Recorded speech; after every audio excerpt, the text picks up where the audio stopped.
지난 시간에는 우리 주머니 속의 돈을 몰래 훔쳐가는 보이지 않는 도둑 인플레이션에 대해 알아봤습니다. 오늘은 우리가 뉴스를 보면서 한 번쯤은 꼭 가져봤을 법한 의문을 해결해 보려 합니다. 오늘의 주제는 나라가 잘 산다는데 나는 왜 힘들까입니다. 여러분, 텔레비전을 틀면 뉴스 아나운서들이 이런 말을 합니다. 우리나라 경제 규모가 세계 10위권이다. 수출이 역대 최고치를 기록했다. 드디어 선진국 반열에 올랐다.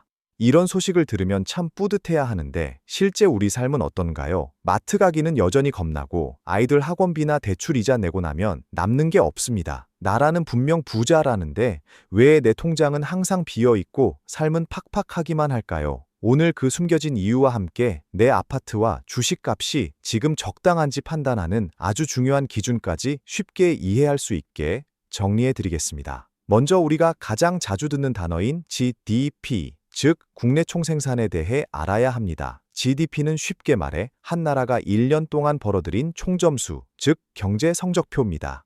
그런데 여기에는 아주 교묘한 함정이 숨어 있습니다. 바로 명목지 DP와 실질 GDP의 차이입니다. 이걸 붕어빵 장사로 다시 비유해 볼게요. 작년에 제가 붕어빵 1000개를 구워서 한 개에 1000원씩 팔았습니다. 그럼 제 성적은 100만 원이죠. 그런데 올해는 물가가 너무 올라서 붕어빵 한 개를 2000원에 팔았습니다. 경기가 안 좋아서 붕어빵은 800개밖에 못 팔았는데도 계산해 보니 매출은 160만 원이 찍혔네요. 이때 그냥 숫자만 보면 100만 원에서 160만 원으로 성적이 60%나 껑충 뛴 것처럼 보입니다. 이걸 명목치 DP라고 합니다. 물가가 오른 것까지 포함된 숫자죠. 나라에서는 경제 성적이 60%나 올랐다라고 잔치를 벌입니다. 하지만 실제 알맹이는 어떤가요? 제가 구운 붕어빵 개수는 1000개에서 800개로 오히려 줄었습니다. 빵을 굽는 노동의 양도 줄고 생산성도 떨어진 거죠. 이걸 물가 상승분을 싹 빼고 진짜 생산량만 계산한 것이 실질 GDP입니다. 나라는 명목 숫자가 커졌다고 자랑하지만 우리 같은 서민들은 붕어빵 가격이 올라서 사 먹기 힘들어지고 장사하는 사람은 손님이 줄어 힘든 이유가 바로 이 차이 때문입니다.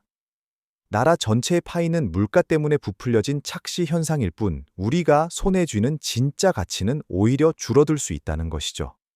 정부가 발표하는 성장률은 명목 숫자에 가깝기 때문에 우리 지갑의 체감 경기와는 하늘과 땅 차이가 나는 겁니다. 더 무서운 건 명목지 DP가 오르면 세금이나 각종 공과금 기준은 그 높아진 숫자에 맞춰서 같이 오른다는 거예요. 내 실질 소득은 줄었는데 나라에서 걷어가는 기준은 높아지니 우리는 이중으로 고통받게 됩니다. 그래서 국가 성적표가 좋다는 뉴스에 속아 내 삶만 왜 이럴까 하고 자책하실 필요가 전혀 없습니다.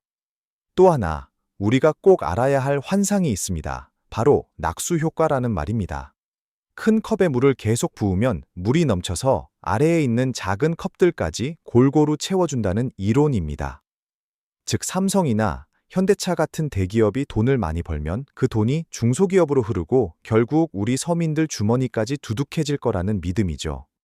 하지만 요즘 경제는 이 낙수 효과가 거의 멈췄다고 봐도 무방합니다.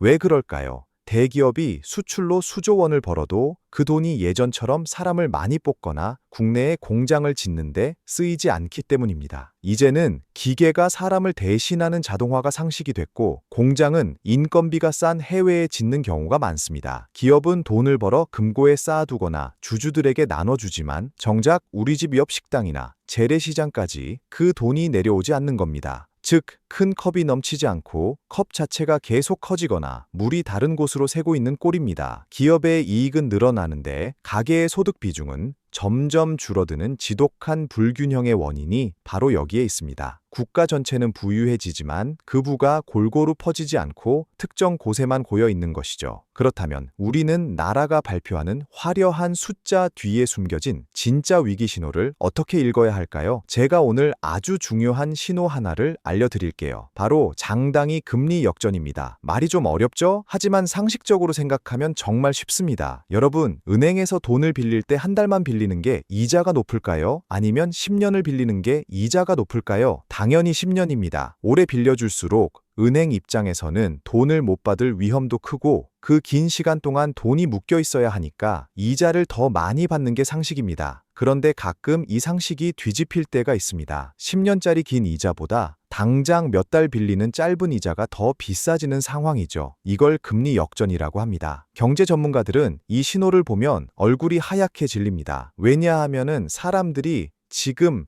당장은 어떻게든 버티려 하지만 미래는 아주 어둡고 불안하게 보고 있다라는 뜻이기 때문입니다. 왜 이런 일이 생길까요? 보통 중앙은행이 물가를 잡으려고 짧은 금리를 막 올릴 때 이런 일이 생기는데 시장 사람들은 미래의 경기가 나빠질 걸 대비해서 안전한 장기 채권으로 돈을 몰아넣기 시작합니다. 수요가 몰리면 장기 금리는 오히려 떨어지게 되죠. 역사적으로 이 신호가 나타나면 1년이나 2년 안에 반드시 큰 경제 불황이 찾아왔습니다. 마치 자동차 계기판에 엔진 경고등이 빨갛게 들어온 것과 같습니다.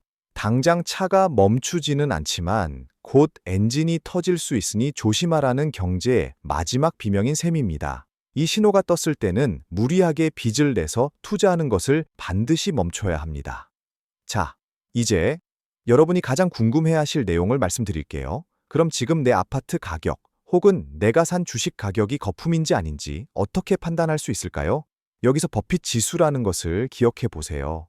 전설적인 투자자 워런 버핏이 이게 가장 확실한 기준이다 라고 말해서 유명해진 방법입니다. 방법은 아주 간단합니다. 한 나라의 주식시장 전체 시가총액을 그 나라의 GDP로 나눠보는 겁니다. 쉽게 말해 이 나라가 실제로 일해서 벌어들이는 능력에 비해 주식이나 자산 가격이 얼마나 뻥튀기 되어 있는지를 보는 거죠. 이걸 우리 가정에 비유해 볼까요? 우리 집이 1년에 버는 돈이 5천만 원인데 우리 집 아파트 가격이 20억 원이라고 칩시다. 벌어들이는 소득에 비해 집값이 너무 높죠? 이건 실력보다 화장이 너무 진하게 된 상태입니다. 언젠가는 세수를 하면 본래 얼굴이 드러나듯 거품이 빠지며 가격이 폭락할 위험이 크다는 뜻입니다. 비유를 하나 더 들자면 월급 200만 원 받는 청년이 할부로 1000만 원씩 나가는 외제차를 끌고 다니는 상황과 같습니다.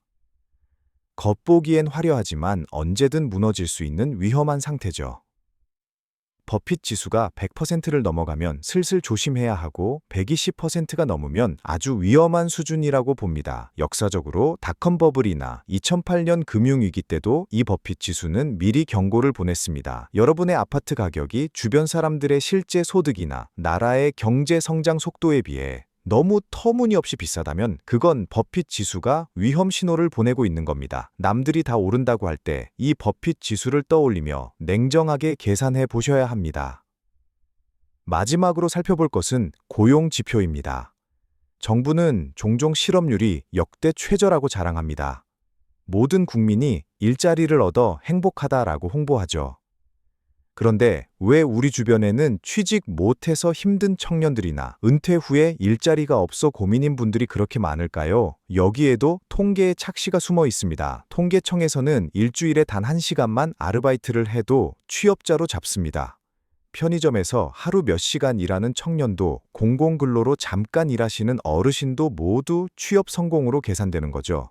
숫자는 늘어났을지 몰라도 실제로 가정을 꾸리고 생계를 유지할 수 있는 질 좋은 정규직 일자리는 오히려 줄어들고 있는 게 현실입니다. 이게 왜 문제일까요? 질 나쁜 일자리가 늘어나면 사람들은 미래를 위해 저축을 하거나 소비를 할 여력이 생기지 않습니다. 겉으로는 일하는 사람이 많아 보이지만 실제로는 알바나 임시직만 가득한 텅 빈 강정일 수 있다는 겁니다. 나라가 발표하는 낮은 실업률 숫자만 믿고 세상 경기가 정말 좋구나 라고 착각해서 무리하게 빚을 내 투자했다가는 큰 낭패를 볼 수 있습니다. 경제의 기초 체력은 숫자가 아니라 사람들의 주머니 사정에서 나오기 때문입니다.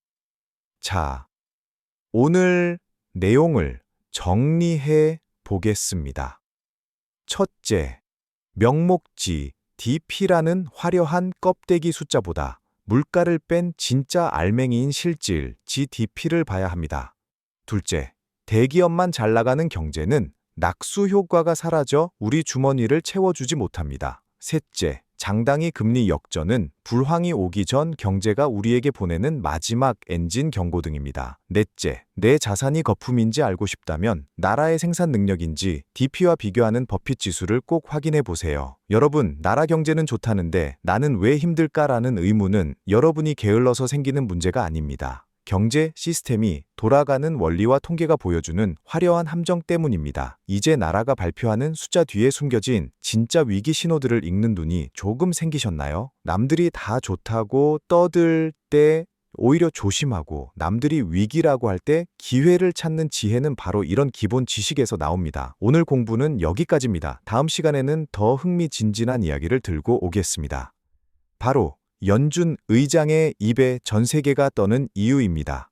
미국의 한 할아버지가 말 한마디만 하면 전 세계 주식 시장이 출렁이고 한국의 금리가 춤을 춥니다. 도대체 그 사람이 누구길래 전 세계 경제가 벌벌 떠는지, 그 거대한 권력의 비밀을 파헤쳐 보겠습니다. 오늘 내용이 도움되셨다면 주위 친구분들께도 공유해 주시고 구독과 좋아요로 함께 공부의 끈을 이어가시길 바랍니다. 여러분의 자산을 지키는 든든한 길잡이 월스트리트 다람쥐였습니다. 감사합니다.